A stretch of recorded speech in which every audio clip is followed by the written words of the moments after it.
What's in a reed? Why do they matter? Obviously, a good reed makes it a whole lot easier to play, right? Which makes it a lot more fun to play. Your band director's happy, your people in your section are happy, so the band sounds better, everything sounds better, the experience is way better. One of the questions I get a lot from my students' parents is, how long is this box of reeds going to last? Because let me tell you, it's expensive. And I say, well, a lot goes into making a reed, but if you take, and that's why it's expensive, but if you take good care of your reeds and you have a good break-in process and a nice storage system, you can make that box of reeds last for quite some time. If you're not careful and you step on them or poke them into the end of your mouthpiece, you're going to be buying a lot more reeds than you need to, but they can last for several months. And the other question I get a lot is where to start. What reed should I start playing on? And when should I switch or consider going to a different type of reed? To which I'll say, how long have you played, for one? If you're just starting, you need a softer strength, right? You probably have all moved up a little bit in strength since you started. And what style of music do you play? Because we have a lot of different reeds that work well for specific styles of music. A great place to start is the classic blue box. How many of you are playing on blue box reeds, traditional reeds? Yeah, it's a great reed, one of the most widely played reeds in the world, and that's because it works for pretty much any style of music. Jazz musicians play them, classical musicians love them, rock musicians love them. They've been around forever and they're very responsive and versatile. So that's a great place to start. If you're just getting started, maybe a 2. So you move up 2.5, maybe to a 3. One thing I would caution, there's kind of a school of thought that the better you get, the harder strength reed you play. And unfortunately, that's not really true. In the very beginning it is. You'll move up a little bit, but I play 2.5 reeds on my jazz setup. And I think I started on 2s probably 20 years ago or so. So I've moved up a whole half strength over 20 years, right? For classical, I still play a 3. 3.5s are way too hard. I'm lazy. I don't want to work that hard, right? And I get a pretty good sound. As some people gain experience, we have other options like the V12 reed.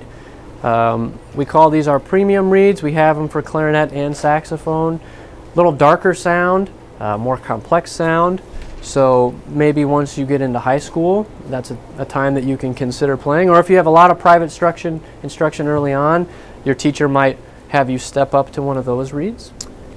56 Rula Peak is a kind of a different reed. It's shaped a little bit differently after a German style reed. And again, this is a very advanced reed that I wouldn't consider switching a student to this till probably late high school or early college.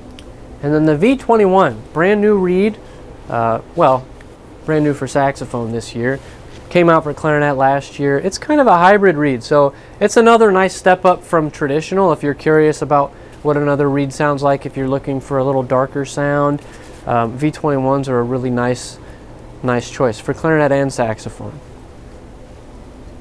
My classical saxophone students are now starting to play on V21s. And then we have our jazz reeds for saxophone. And the main difference between jazz and classical reeds is the tip of a classical reed tends to be thinner, and the heart, or the middle of the reed, tends to be thicker. So, and jazz reeds, it's the opposite, so a thicker tip, a thinner heart. And the idea is classical reeds need to blend more with, clarinets or flutes or, trombones or French horns, whatever.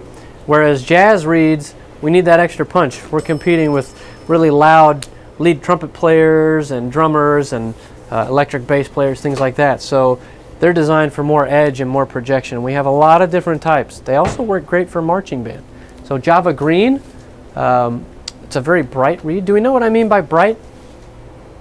Bright, you can think of it as almost a little bit more piercing, not in a bad way, but it's just a little bit more pointed. Whereas dark is a little bit more mellow. So Java Green is our brightest reed, very flexible. Java Red is sort of next on the scale of brightness, very flexible. It's got a little bit more oomph to it than the Java Green. I like to think of it as our powerhouse reed. V16 is the heaviest cut. It's been around for quite some time, and it's really nice for small groups. It's a little bit darker sounding. And then my personal favorite is the ZZ reed, which is a great all-around reed for jazz, small group, big band, marching band, and it's kind of a hybrid between the V16 and Java Green. Today I brought some ZZ reeds and Java Reds for anybody that wants to try those. Any questions about the reed types? No? Okay. Well, we'll move on to mouthpieces. So the mouthpiece manufacturing process is a little bit shorter to explain. What do you think mouthpieces are made of? Plastic? That's a very common answer. And some are. Like probably the first mouthpieces that you started playing on when you rented your instrument or used a school instrument, they were probably plastic, stock mouthpieces. But the higher quality mouthpieces you get, they're made of ebonite, which is a type of hard rubber. It's a little bit more durable and more malleable. So all of our mouthpieces are made from ebonite, and they start out as ebonite molds, which means basically you shape that ebonite however you want inside of a mold, and you can really get very complex on the interior of the mouthpiece, like in this area. Some companies cut from rod rubber, which is just what it sounds like. It's a rod of rubber. But when you do that, there's only so many angles the tools can reach. So that's why Vandoren starts out with molds, because they can shape the inside of that mouthpiece however they want. What is the difference in the size of the opening? What does that change? Well, it makes it, it can make it a lot easier or harder to play. So all of these different measurements here, there are a lot of aspects that go into mouthpiece design. Tip opening is just one of them. You also have facing length, which is basically how far back does that curve go? Where does it become completely flat? If you have a shorter facing, it makes it a little bit, it favors the higher partials. Might come off a little bit stuffy at first until you get used to it. In the tip opening, most of the time beginner mouthpieces are a very closed tip opening. It's just easier to start playing on. The wider the tip opening, the more force that you're going to have to put into playing the instrument. Generally, people move up in tip opening, kind of like reeds. You know, you find that sweet spot after a few years of playing, and then you can make it work for the foreseeable future, really. So here's what a mouthpiece looks like as a blank, that you can see the tip hasn't been cut so much. So these ebonite mouthpieces are spun on these machines that go ahead and shape the outside of that mouthpiece. And again, these are machines that are designed by Vandoren. You can see on the right we've got a clarinet mouthpiece being cut, and you can see where that cork is going to be laid on. After that preliminary cut, they polish it up a little bit, and then they start cutting the facing of the mouthpiece. And this is the most important part. The facing has to be completely flat. Why do you think that is? How does a mouthpiece, or how do you make a sound with an instrument? How does that work? Vibration, right? And the reed won't be able to vibrate evenly if it's not sealed completely flat against that mouthpiece. Those vibrations send sound waves through the instrument, and without even vibrations, you'll have things like squeaks and squawks, and maybe it won't even play. So if you ever experience a mouthpiece, or just you go to play your instrument and it's really stuffy, it could be either that the mouthpiece has warped, or maybe the back of your reed has bulged a little bit from the moisture from playing. That certainly happens, and there are ways to fix that we can talk about later. But that cut, the facing cut, is really important to get that completely flat. And once that's cut, they don't touch it again, because it's very fragile, and you can mess up the flatness of the table. After that, every Vandoren mouthpiece is hand finished. So you have a big lineup of all of these people that have studied for a long time on how to work on mouthpieces. One little nick here or there on the inside of the mouthpiece changes completely the way that it plays. So really skilled professionals doing that. Constant measurements all along the way, and then after that they're boxed up and shipped around the world. Anybody playing on Vandoren mouthpieces here? What kind? 5RV? That's the very first mouthpiece that, if you remember me talking about Robert Vandoren, that he made way back in like the 1930s. So you're vintage. That's great. So what are some of the benefits of a new mouthpiece, or upgrading a mouthpiece, not just a new mouthpiece? It's kind of like a better reed. It just makes it a lot easier to play. It's the first upgrade that I introduced to my students, particularly because it's a lot less expensive than a new horn, right?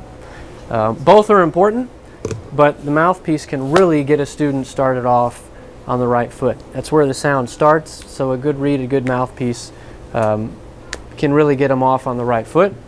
Again, where to start and where to switch. We have a lot of options that we'll be going over. Stock mouthpieces are okay for beginners, but you just got to understand they're designed for the first few months of your playing. After that, you might not sound bad, but you're not going to grow the same as you would with a more professional quality mouthpiece. It makes sense, just like anything else. And how long will they last? They can last a really long time if you take good care of them.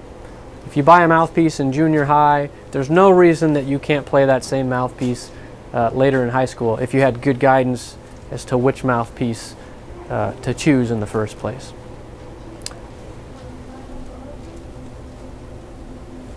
So some of our most popular mouthpieces for B-flat clarinet: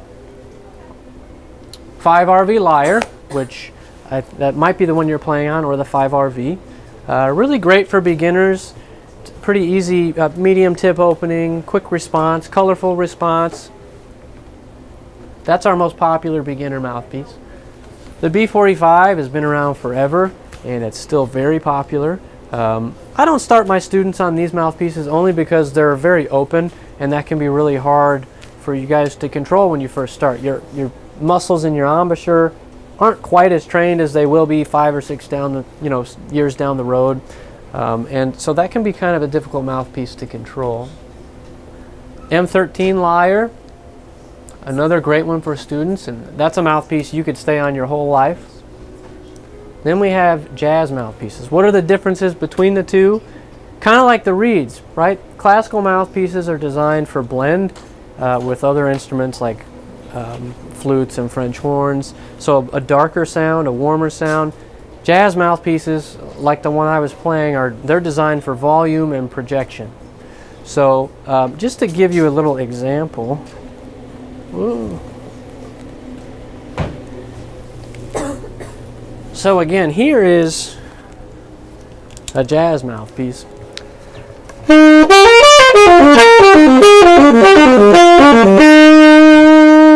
Right? You can hear some of that edge.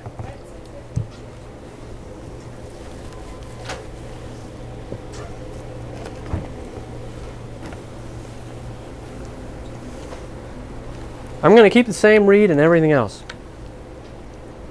It's a much more closed mouthpiece.